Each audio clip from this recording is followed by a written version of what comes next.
പ്രിയമുള്ളവരെ നമസ്കാരം. ഞാൻ സുഭാഷ് അങ്ങാടിപ്പറമ്പിൽ, കേരള സംസ്ഥാന പ്രവാസി ക്ഷേമ വികസന സഹകരണ സംഘം അഥവാ പ്രവാസിസ് ലിമിറ്റഡിൻ്റെ ഔദ്യോഗിക ചാനലായ പ്രവാസിസ് ഇൻഫോ പ്രൈഡിലേക്ക് ഏവർക്കും ഹൃദ്യമായ സ്വാഗതം.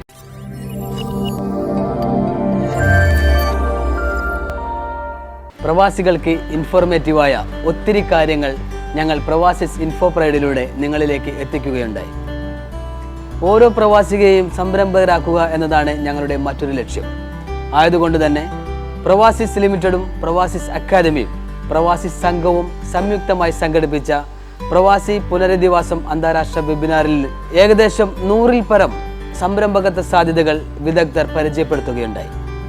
അത്തരം സംരംഭകത്വ സാധ്യതകൾ വളരെ വ്യക്തമായും കൃത്യതയോടെയും നിങ്ങളിലേക്ക് എത്തിക്കുക എന്നതാണ് ഞങ്ങളുടെ മറ്റൊരു ലക്ഷ്യം.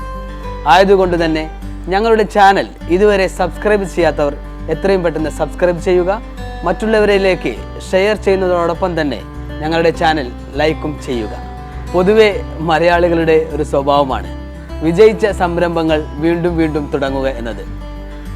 ഇപ്പോൾ നൂതന കാലഘട്ടങ്ങളിൽ നാം കേട്ടു തുടങ്ങുന്ന ഒരു ബിസിനസ് സംരംഭമാണ് ഡയറി ഫാം വളരെ ലാഭകരമായി കൊണ്ടുപോകാം എന്നത്. ഒരു ഡയറി ഫാം ആരംഭിക്കുമ്പോൾ എന്തൊക്കെ കാര്യങ്ങൾ ശ്രദ്ധിച്ചു പോകണമെന്നും ഏതൊക്കെ രീതിയിൽ പരിപാലിച്ചാലാണ് അത് ലാഭകരമായി മുന്നോട്ട് കൊണ്ടുപോകാൻ സാധിക്കുക എന്നതും ഏകദേശം 20 വർഷക്കാലത്തോളം ഈ മേഖലയിൽ പ്രവർത്തിക്കുന്ന മലപ്പുറം കോഡൂർ സ്വദേശി താജ് മൻസൂറിനോട് നമുക്ക് ചോദിച്ചു മനസ്സിലാക്കാം.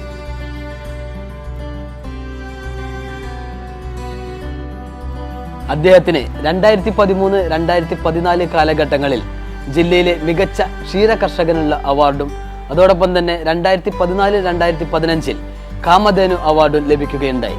17 വർഷക്കാലത്തോളം അദ്ദേഹം കോഡൂർ ഗ്രാമപഞ്ചായത്തിലെ ക്ഷീര കർഷക പ്രസിഡന്റാണ്. Malabar dairy farm association joint secretary കൂടിയാണ് അദ്ദേഹം. നമസ്കാരം പ്രിയപ്പെട്ടവരെ, എൻ്റെ പേര് താജ് മൻസൂർ. ഞാൻ മലപ്പുറം ജില്ലയിലെ കോഡൂർ സ്വദേശിയാണ്. ഞാനൊരു 22 വർഷക്കാലമായിട്ട് ഈ ക്ഷീരമേഖലയിലാണ് പ്രവർത്തിക്കുന്നത്.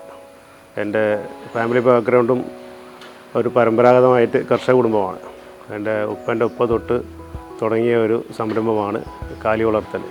പശു വളർത്തലാണ് ഏറ്റവും കൂടുതൽ പശുക്കളാണുള്ളത്. ഏകദേശം 96-97 ഒരു പശുവിൽ തുടങ്ങി 98-99 കാലമായപ്പോഴത്തേക്കും 60-ഓളം പശു വളർത്തി അതിന് ഉപജീവനം നടത്തിയതിൻ്റെ തന്നെയുമല്ല ഈ മേഖലയിൽ വലിയ രീതിയിൽ വെല്ലുവിളികൾ നേരിട്ടുകൊണ്ടാണ് ഈ പരിപാടി ആരംഭിക്കുന്നത്.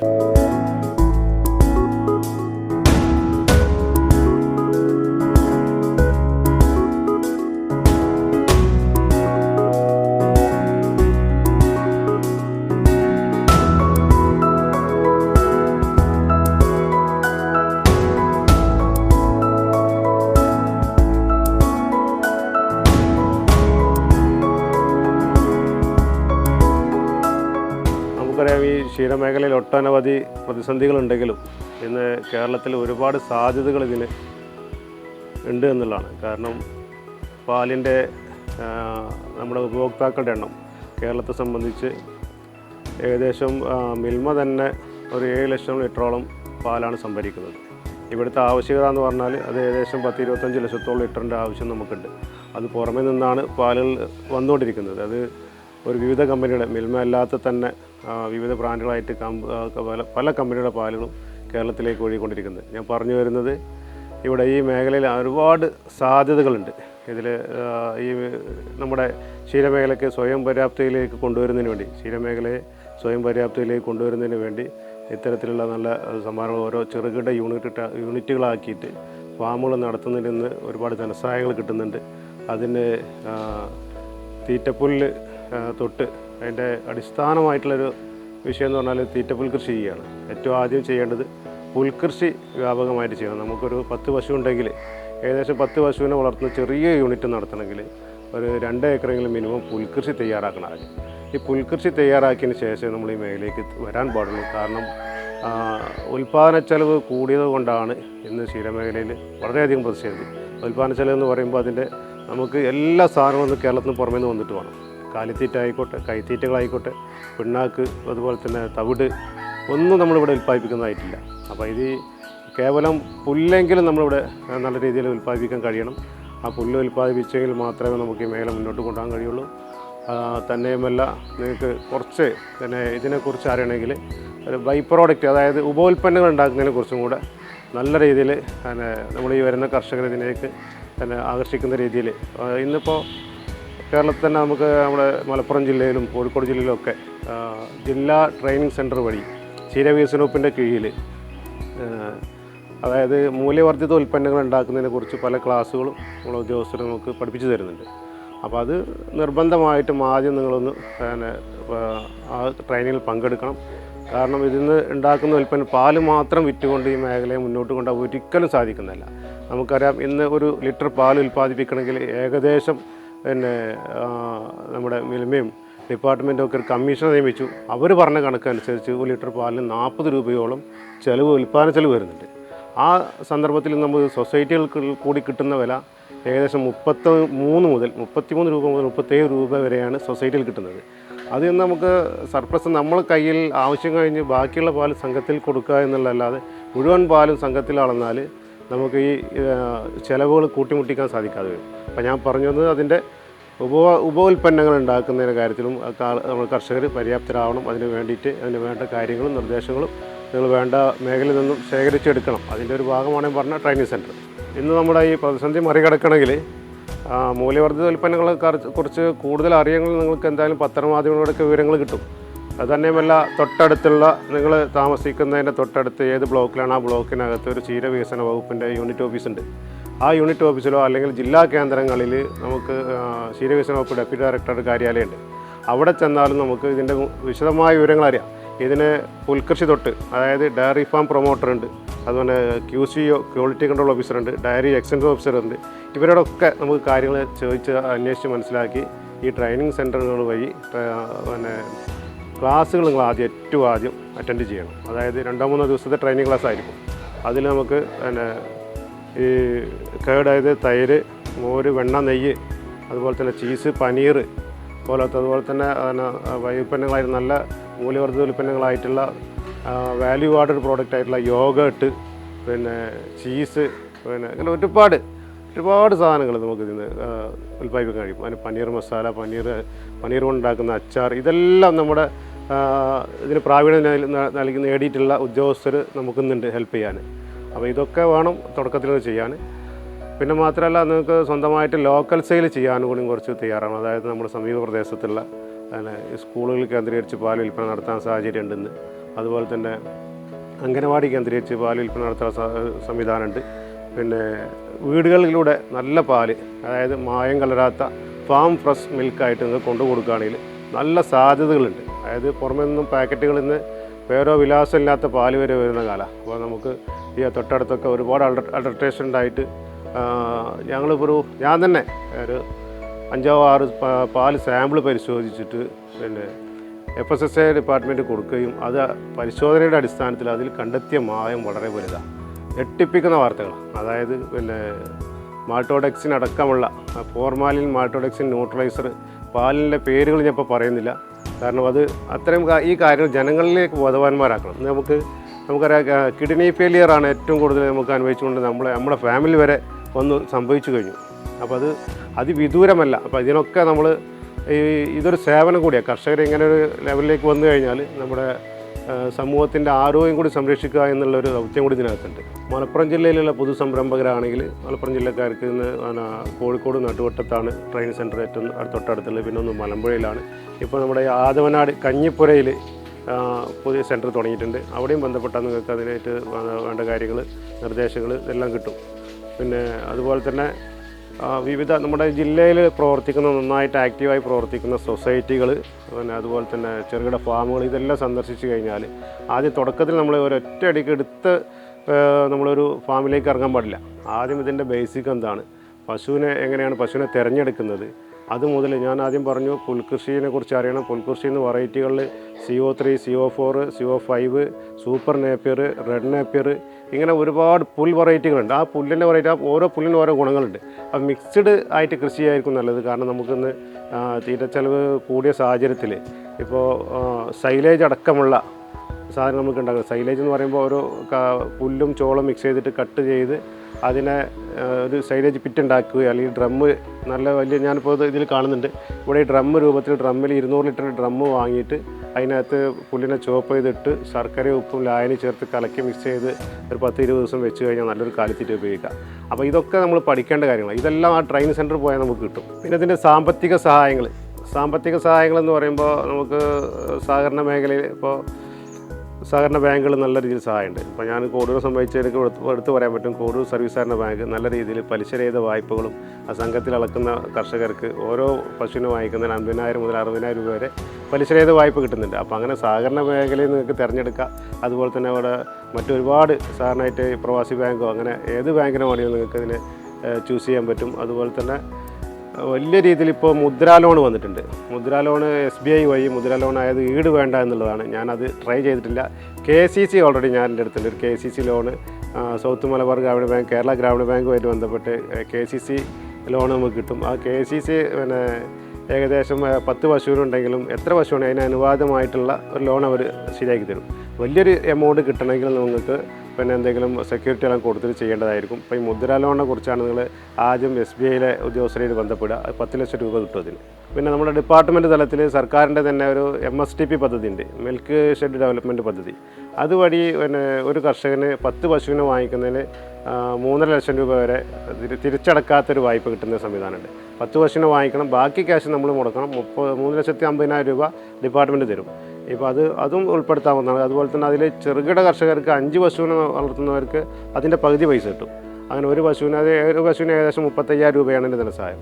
അത് നിങ്ങൾക്ക് പ്രയോജനപ്പെടുത്താം. പിന്നെ അതുപോലെ തന്നെ ത്രിതല പഞ്ചായത്ത് വഴി നിങ്ങൾ ഗ്രാമസഭയിലൊക്കെ ഇന്നിപ്പോൾ നമുക്ക് ഗ്രാമസഭ വികസന സെമിനാറുകൾ നടക്കും. അപ്പോൾ ആ വാർഡ് സഭയിലൊക്കെ പങ്കെടുത്ത് അവിടെയും തന്നെ ഇതിന് ഫണ്ട് വെച്ച് അത് ഇംപ്ലിമെൻറ്റ് ചെയ്യുന്നത് അവിടുത്തെ ക്ഷീരവികസന വകുപ്പല്ല പിന്നെ മൃഗസംരക്ഷണ വകുപ്പ് ഉദ്യോഗസ്ഥരാണ്. മൃഗസംരക്ഷണ വകുപ്പിൻ്റെ ആ സെൻറ്ററിന് പഞ്ചായത്തിനകത്തൊരു വെറ്റിനറി ഡോക്ടറുണ്ട്, അയാൾ ഇംപ്ലിമെൻറ്റ് ചെയ്യുന്നതാണ്. അതും ആ പിന്നെ സഹായം നിങ്ങൾക്ക് ഉപയോഗപ്പെടുത്താവുന്നതാണ്. ഞാൻ പറഞ്ഞ MSTP പദ്ധതി ഓരോ ബ്ലോക്ക് തലത്തിലും യൂണിറ്റ് സെൻറ്ററുകളുണ്ട്. അതായത് ക്ഷീരവികസന വകുപ്പിൻ്റെ ബ്ലോക്ക് ഓഫീസുണ്ട്. ആ ബ്ലോക്ക് ഓഫീസിൽ ബന്ധപ്പെട്ട് ഡയറി എക്സ്റ്റൻഷൻ ഓഫീസർ, അതായത് ക്ഷീരവികസന ഓഫീസറെ സമീപിച്ചാൽ അവിടെ ആ പദ്ധതി സമയങ്ങളിൽ നമ്മൾ പേര് നിർദ്ദേശിക്കും. അവിടുത്തെ ഫണ്ടിൻ്റെ ലഭ്യത അനുസരിച്ചാണ് നമുക്ക് ഗുണഭോക്താക്കളെ തിരഞ്ഞെടുക്കുക. അപ്പോൾ നിങ്ങളത് മുൻകൂട്ടി പേര് രജിസ്റ്റർ ചെയ്ത് കഴിഞ്ഞാൽ അതെന്തായാലും കിട്ടും. പശുവിൻ്റെ സെലക്ഷൻ പ്രധാനപ്പെട്ടതാണ്. അതിൽ ജേഴ്സി എന്ന് പറഞ്ഞ സംഭവം സങ്കര ഇനം പശുവാണ് ഏറ്റവും കൂടുതൽ ഫാറ്റും SNFും കൂടുതൽ കിട്ടുന്നത്. അതുപോലെ തന്നെ HF ക്രോസ് ബ്രീഡ് എന്ന് പറയും, CBHF എന്ന് പറയും.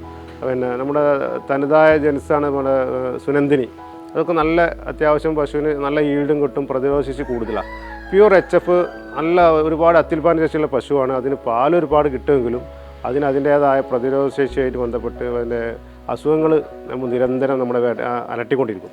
അപ്പോൾ അതുകൊണ്ട് ആ രീതിയിലേക്ക് ഏറ്റവും പ്യൂർ HFനെ പറ്റിയ കാലാവസ്ഥ കേരളത്തിലില്ല.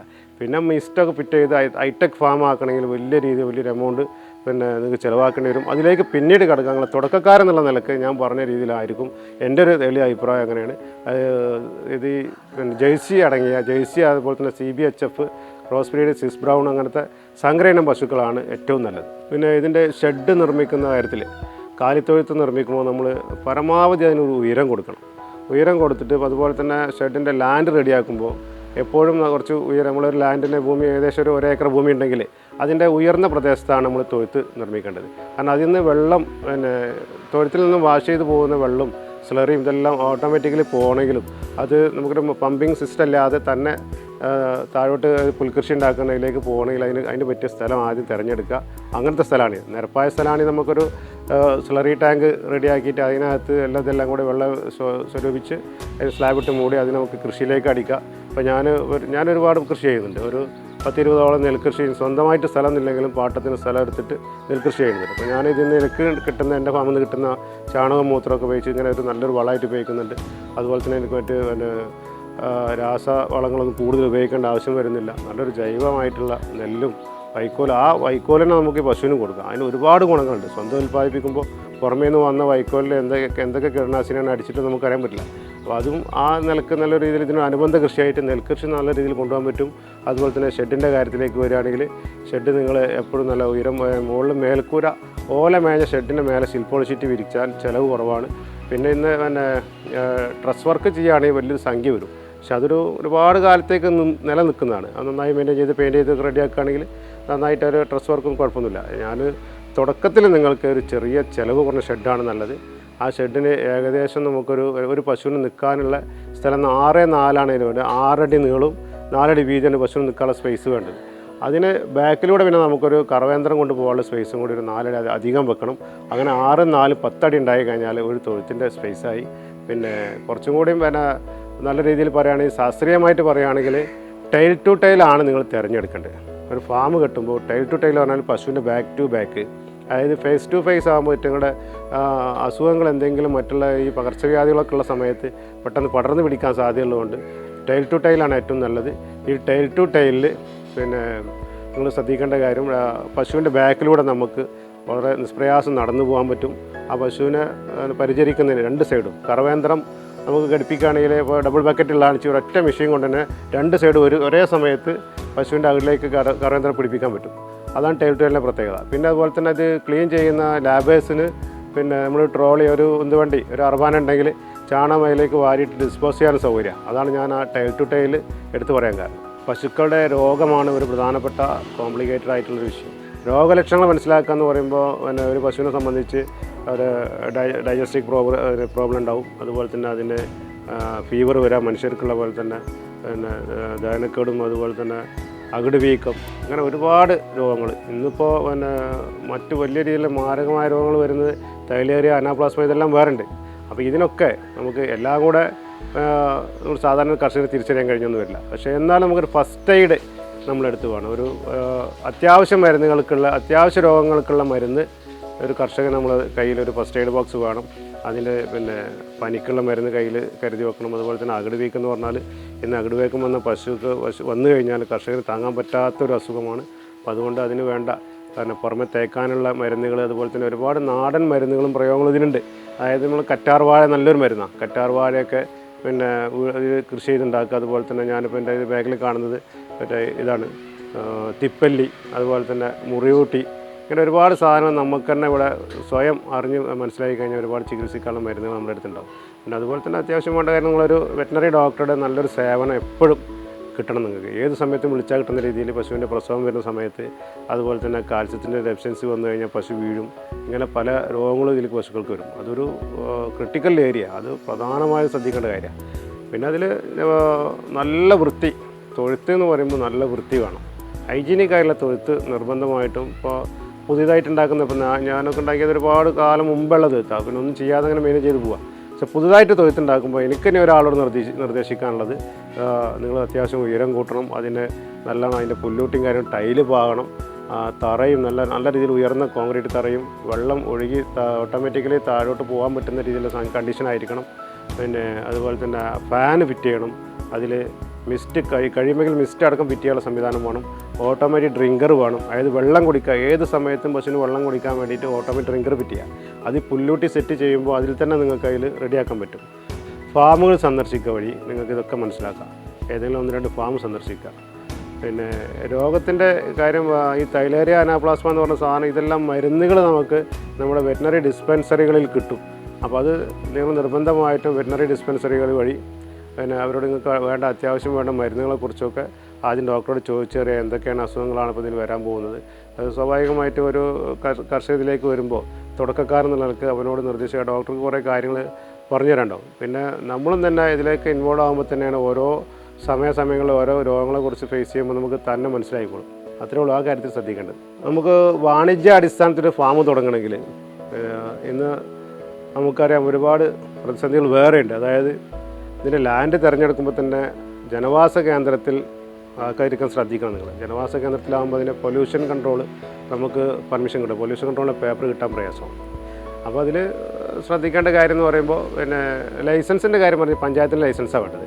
10 പശു വരെ ഇന്ന് ലൈസൻസിൻ്റെ ആവശ്യമില്ല. 10 പശു വരെ വളർത്തുന്നതിന് സർക്കാർ അതിന് അനുമതി തന്നിട്ടുണ്ട്. പിന്നെ കെട്ടിട നിർമ്മാണ ചട്ടമൊക്കെ അനുസരിച്ച് അതിൻ്റെ നിയമവശങ്ങളെക്കുറിച്ച് കൂടുതൽ എനിക്കറിയില്ല. അത് നിങ്ങൾ പഞ്ചായത്തുമായിട്ട് ബന്ധപ്പെട്ടാൽ അറിയാം. 10 പശു വരെ ലൈസൻസ് വേണ്ട എന്നുള്ളത് എനിക്കറിയാം. അതുപോലെ തന്നെ അതിൽ പൊല്യൂഷൻ കൺട്രോളിൻ്റെ കടലാസ് എല്ലാവരും കയ്യിൽ കരുതിയിരിക്കണം. അത് പൊല്യൂഷൻ കൺട്രോളിന് നമുക്കൊരു പിന്നെ ഒരു ഫാമും വീടുമായിട്ട് ഒരു ഡിസ്റ്റൻസ് കീപ്പ് ചെയ്യണം. അത് പറയുന്നുണ്ട്. ഒരു 25 മീറ്ററിനുള്ളിൽ ഒരു ഫാമും വീടും അതേപോലെ അവരുടെ കുടിവെള്ള സ്രോതസ്സൊക്കെ ആയിട്ട് ബന്ധപ്പെട്ട് നിങ്ങൾ നോക്കണം.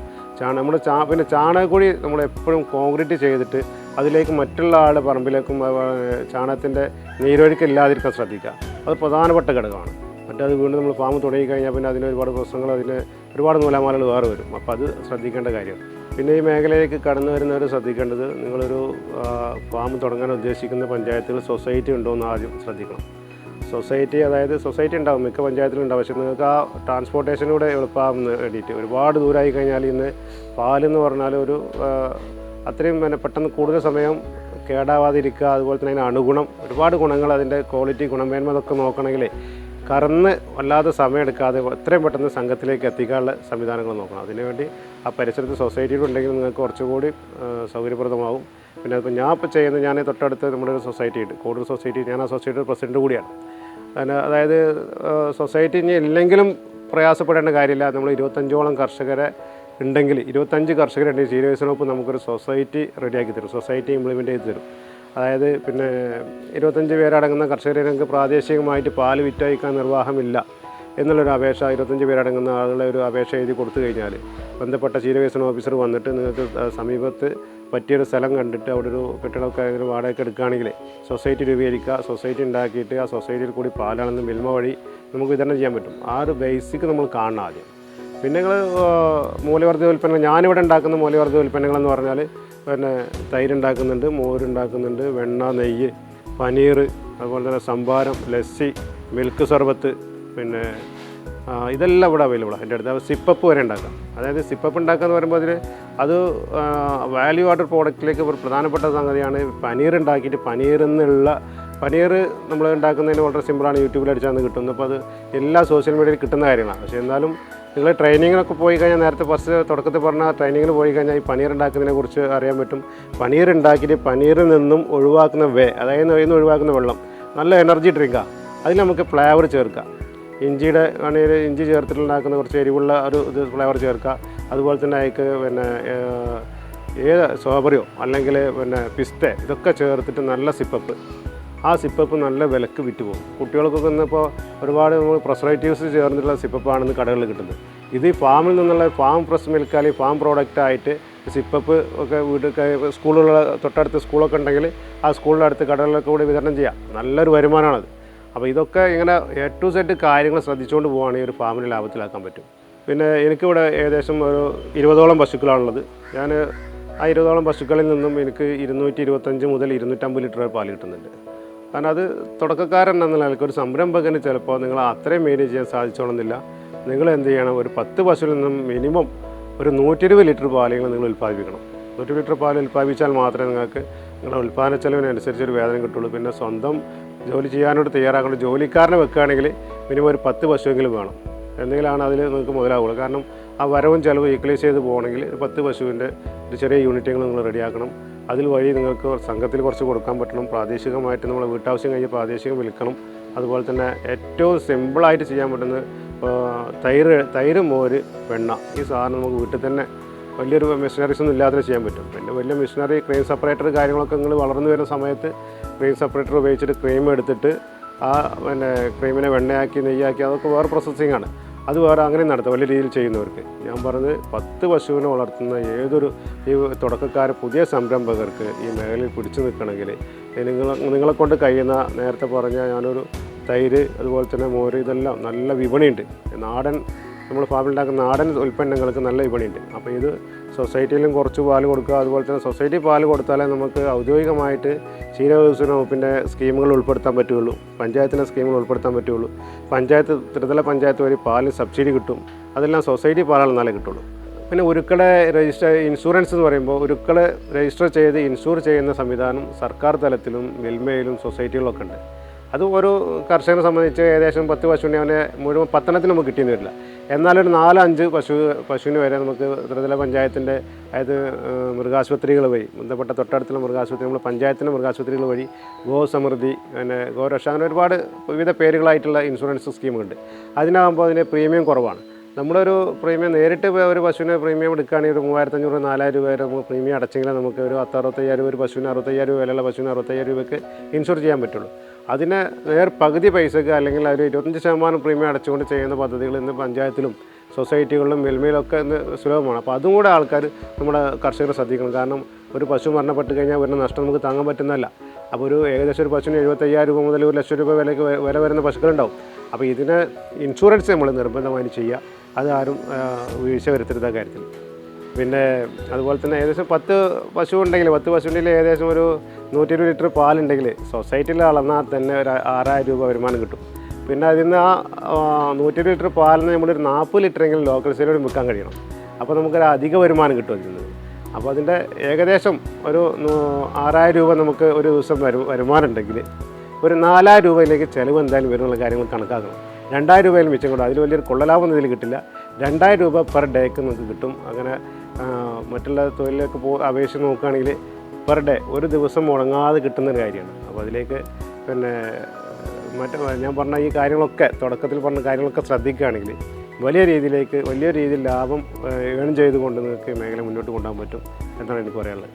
ഇത്രയും കാര്യങ്ങളാണ് എനിക്ക് നിങ്ങളോട് പങ്കുവെക്കാനുള്ളത്. അതായത് ഞാൻ ഈ പറഞ്ഞ കാര്യങ്ങളൊക്കെ ശ്രദ്ധിച്ചു പോയി കഴിഞ്ഞാൽ ഒരു പേടിക്കേണ്ട കാര്യങ്ങളൊന്നുമില്ല. ഈ മേഖലയിൽ അതിൻ്റെ തുടക്കം മുതൽ ഞാൻ പറഞ്ഞ അവസാനം വരെ നിങ്ങൾ ഓരോരോ കാര്യങ്ങൾ ശ്രദ്ധിക്കുകയാണെങ്കിൽ നിങ്ങൾക്ക് അത്ര വലിയ പ്രയാസമുള്ളൊരു മേഖലയല്ല ഇത്.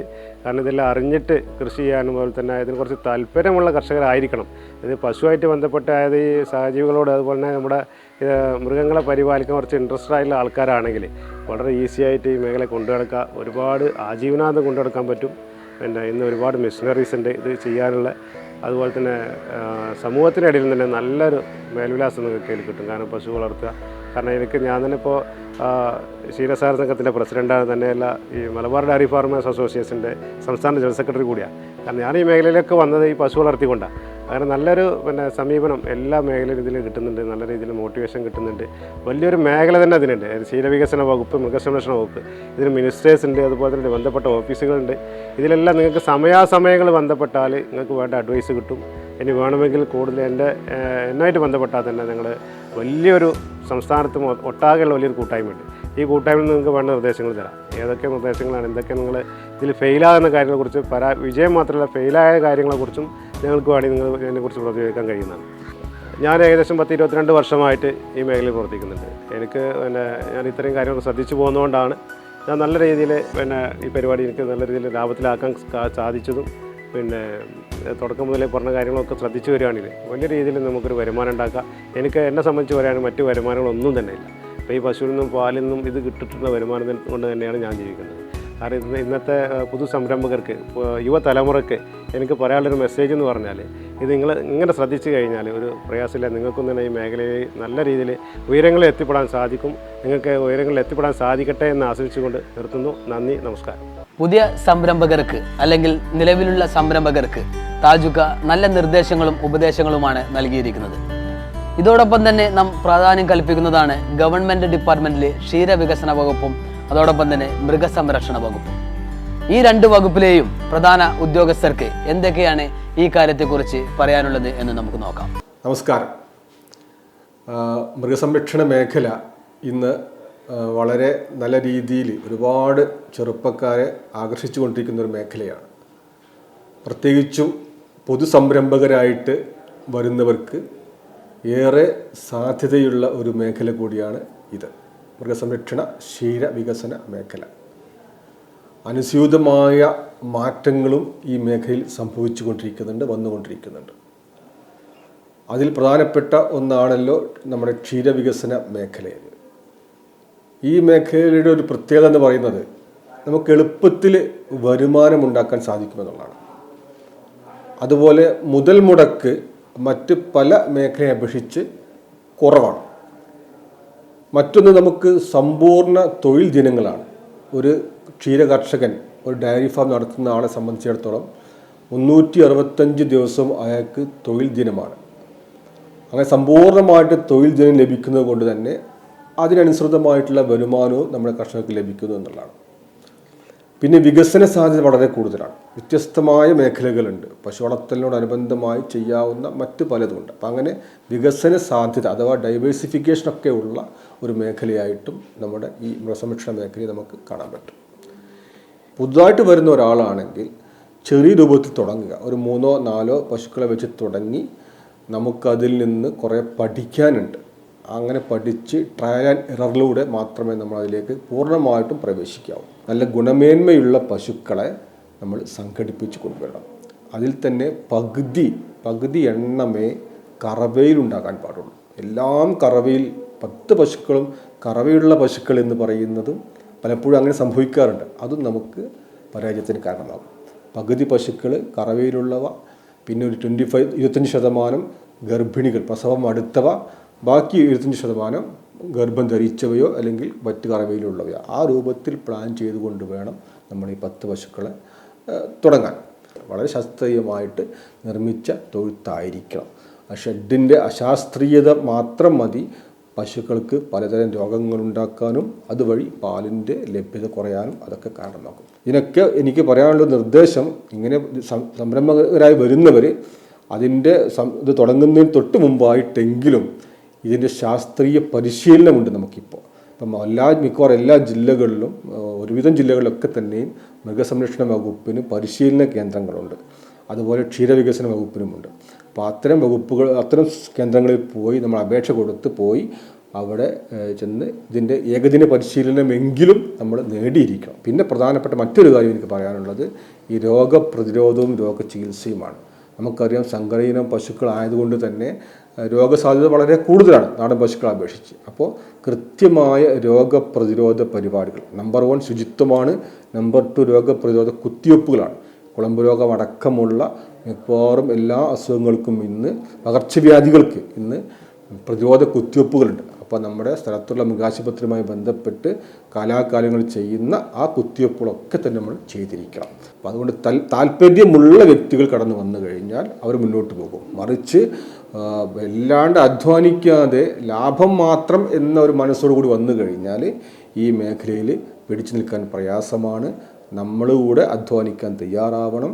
ഈ ഒരു പശുവിനെ സംബന്ധിച്ച്, ഫാമിനെ സംബന്ധിച്ചൊക്കെയുള്ള കാര്യങ്ങൾ ഈ മുതൽ മുടക്കിയ ആൾ നന്നായി പഠിച്ചിരിക്കണം, അയാൾ അറിഞ്ഞിരിക്കണം. പിന്നെ മറ്റൊരു കാര്യം കൂടി പറഞ്ഞ് ഞാൻ അവസാനിപ്പിക്കാം. 10 പശുക്കളെ വരെ പരിപാലിക്കുമ്പോൾ ഒരു കാരണവശാലും നമ്മൾ പുറമേ നിന്നൊരു തൊഴിലാളിയെ കൂലിക്ക് നിർത്താൻ പാടുള്ളതല്ല. 10ൽ കൂടുതലാണെങ്കിൽ നമുക്ക് 10 പശുവിന് ഒരാൾ ആ തോതിൽ വെക്കാം. മറിച്ച് 10ൽ കുറവുള്ള പശുക്കളെ വെക്കുമ്പോൾ പുറമേ നിന്ന് തൊഴിലാളി വെച്ച് കഴിഞ്ഞാൽ നമുക്ക് ലാഭം കുറയും. അങ്ങനെ 10ൽ കുറവാണെങ്കിൽ കഴിയുന്ന നമ്മൾ തന്നെ അവയുടെ പരിപാലനം ഒക്കെ നമ്മൾ തന്നെ കുടുംബം ഒരുമിച്ചോ അല്ലെങ്കിൽ ആ കുടുംബത്തിലെ വ്യക്തിയോ ചേർന്നുകൊണ്ട് അത് ചെയ്യുമ്പോഴേ നമുക്ക് ലാഭകരമാക്കാൻ പറ്റുകയുള്ളൂ. പലയിടത്തും കാണാറുണ്ട് 15 പശുക്കളുണ്ടാകും, 3 തൊഴിലാളികളുണ്ടാകും. അത് തന്നെ അബദ്ധമാണ്. അതുകൊണ്ട് 10ൽ കൂടുതലാണെങ്കിൽ ഓരോ 10നും ഒരു തൊഴിലാളി നിലക്ക് വേണമെങ്കിൽ വെക്കാം. ബാക്കിയെല്ലാം നമ്മൾ തന്നെ ചെയ്യാൻ പഠിക്കണം. അത് നിങ്ങൾ സന്നദ്ധരാണെങ്കിൽ തീർച്ചയായിട്ടും ഈ മേഖല നിങ്ങൾക്ക് ഗുണകരമാണ്, ലാഭകരമാണ്. അതിൽ എല്ലാവർക്കും നല്ലത് വരട്ടെ എന്ന് ആശംസിച്ചുകൊണ്ട് ഞാൻ നിർത്തുന്നു. നന്ദി, നമസ്കാരം. നമസ്കാരം. ക്ഷീരവികസന വകുപ്പ് പ്രധാനമായിട്ടും പശു വളർത്തുന്ന ക്ഷീരകർഷകരുടെ ഉന്നമനത്തിനായി പ്രവർത്തിക്കുന്ന ഒരു ഗവൺമെൻറ് ഡിപ്പാർട്ട്മെൻറ്റാണ്. നമ്മുടെ ജില്ലയിൽ പശു വളർത്തുന്ന ധാരാളം കർഷകരുണ്ട്. അതുമാത്രമല്ല, ഈ പശു വളർത്തുന്ന കർഷകർ ക്ഷീരസംഘങ്ങൾ മുഖേന പാല് അളക്കുന്നുണ്ട്. അപ്പോൾ ക്ഷീരവികസന വകുപ്പിനെ സംബന്ധിച്ചിടത്തോളം ക്ഷീരസംഘങ്ങളിൽ പാലളക്കുന്ന ക്ഷീരകർഷകരുടെ ഉന്നമനത്തിനാണ് കൂടുതൽ പ്രാധാന്യം നൽകുന്നത്. പിന്നെ ക്ഷീരവികസന വകുപ്പിനെ സംബന്ധിച്ചിടത്തോളം ഇതുപോലെയുള്ള കർഷകർ സംഘത്തിൽ പാലളന്ന് കഴിഞ്ഞാൽ അവർക്ക് സംഘം മുഖേന പല ആനുകൂല്യങ്ങളും സർക്കാരിൻ്റെ സബ്സിഡി പദ്ധതികളിൽ, പ്രത്യേകിച്ച് ഇപ്പോൾ ക്ഷീരസൗന്ദര്യം ഇൻഷുറൻസ് പോലെയുള്ള അവരുടെ ഹെൽത്ത് ഇൻഷുറൻസ് പദ്ധതികൾ വരെ സർക്കാർ നടപ്പിലാക്കി വരുന്നുണ്ട്. അതിൻ്റെ പകുതി പ്രീമിയം, കുറഞ്ഞ തുകയ്ക്കുള്ള പ്രീമിയമുള്ള പദ്ധതികളാണ്. അത് സർക്കാർ പകുതി സർക്കാരാണ് അടയ്ക്കുന്നത്. പല രീതിയിലുള്ള ഹെൽത്ത് കവറേജുകളും ഈ ഒരു പദ്ധതി മുഖേന കർഷകർക്ക് ലഭിക്കുന്നുണ്ട്. പിന്നെ സംഘത്തിൽ പാലളക്കുന്ന കർഷകരാണെങ്കിൽ ക്ഷീരകർഷക ക്ഷേമനിധിയുടെ പ്രവർത്തനമുണ്ട്. ക്ഷീരകർഷക ക്ഷേമനിധി മുഖേന ക്ഷീരകർഷകർക്ക് പെൻഷൻ ലഭിക്കുന്നുണ്ട്. സാധാരണ ക്ഷേമനിധി പെൻഷൻ്റെ അതേ തുക തന്നെ ഈ ഒരു പെൻഷനും കർഷകർക്ക് നൽകി വരുന്നുണ്ട്. ഇത് കൂടാതെ അതിനകത്ത് തന്നെ പലവിധ ചികിത്സാ ധനസഹായ പദ്ധതികൾ, മക്കൾക്കുള്ള സ്കോളർഷിപ്പ്, മറ്റു രീതിയിലുള്ള ആനുകൂല്യങ്ങളെല്ലാം തന്നെ ഈ കർഷകർക്ക് ലഭിക്കുന്നതാണ്. അപ്പോൾ ഒരു പ്രവാസി വന്നു കഴിഞ്ഞാൽ ഈ ഒരു ക്ഷീരവികസന വകുപ്പിനെ കൂടാതെ തന്നെ മറ്റു അനുബന്ധ വകുപ്പുകളും ഇവരെ സഹായിക്കാൻ വിവിധ പദ്ധതികളുമായി രംഗത്തുണ്ട്. അതുപോലെ തദ്ദേശ സ്വയംഭരണ സ്ഥാപനങ്ങൾക്കും നല്ലൊരു പങ്ക് ഇവരുടെ ഉന്നമനത്തിന് വേണ്ടിയിട്ട്, ക്ഷീരകർഷകരുടെ ഉന്നമനത്തിന് വേണ്ടിയിട്ട് നൽകാൻ സാധിക്കുന്നുണ്ട്. പ്രത്യേകിച്ച് നമ്മുടെ പാലിന് ഇൻസെൻറ്റീവ് പദ്ധതി പോലെയുള്ള പദ്ധതികൾ, അതായത് ക്ഷീരസംഘത്തിൽ അളക്കുന്ന പാലിന് ഓരോ ലിറ്ററിനും 3 രൂപയാണ് ഇൻസെൻറ്റീവായിട്ട് ഓരോ തദ്ദേശ സ്വയംഭരണ സ്ഥാപനങ്ങളും, ഗ്രാമപഞ്ചായത്ത്, ബ്ലോക്ക് പഞ്ചായത്ത്, ജില്ലാ പഞ്ചായത്ത് അടക്കം കർഷകർക്ക് ജില്ലയിൽ ഓരോ വർഷം മുഴുവനായിട്ടും കൊടുക്കുന്നുണ്ട്. കഴിഞ്ഞ വർഷം തന്നെ നമ്മൾ 6 കോടിയുടെ അടുത്ത് പാലിന് ഇൻസെൻറ്റീവ് പദ്ധതി ക്ഷീരകർഷകർക്ക് നൽകിയിട്ടുണ്ട്. അപ്പോൾ പ്രവാസി ഒരു ഫാമുമായി മുന്നോട്ട് വരുമ്പോൾ എന്തൊക്കെ കാര്യങ്ങളിലാണോ അവർക്ക് സർക്കാരിനെ സഹായിക്കാൻ പറ്റുക, ആ രീതിയിലുള്ള സഹായങ്ങളൊക്കെ ലഭ്യമാക്കാൻ വേണ്ടി സാധിക്കും എന്നാണ് പറയാനുള്ളത്. ഇന്ന് നാം ഒരു ഡയറി ഫാം എങ്ങനെ ആരംഭിക്കണമെന്നും ആരംഭിച്ച ഡയറി ഫാം എങ്ങനെ ലാഭകരമായി മുന്നോട്ട് കൊണ്ടുപോകാമെന്നും വളരെ വിശദമായി ചർച്ച ചെയ്യുകയുണ്ടായി. ക്ഷീരവകുപ്പിനെ കുറിച്ചും മൃഗസംരക്ഷണ വകുപ്പിനെ കുറിച്ചും നിങ്ങൾക്ക് എന്തെങ്കിലും സംശയങ്ങളുണ്ടെങ്കിൽ താഴെ കാണുന്ന നമ്പറിൽ ബന്ധപ്പെടാവുന്നതാണ്. ഇതുവരെ ഞങ്ങളുടെ ചാനൽ വീക്ഷിച്ച എല്ലാവർക്കും ഹൃദയം നിറഞ്ഞ നന്ദി. ഒരു നല്ല സംരംഭകത്വ സാധ്യതകളുമായി അടുത്ത ആഴ്ച നമുക്ക് വീണ്ടും കാണാം. Thank you.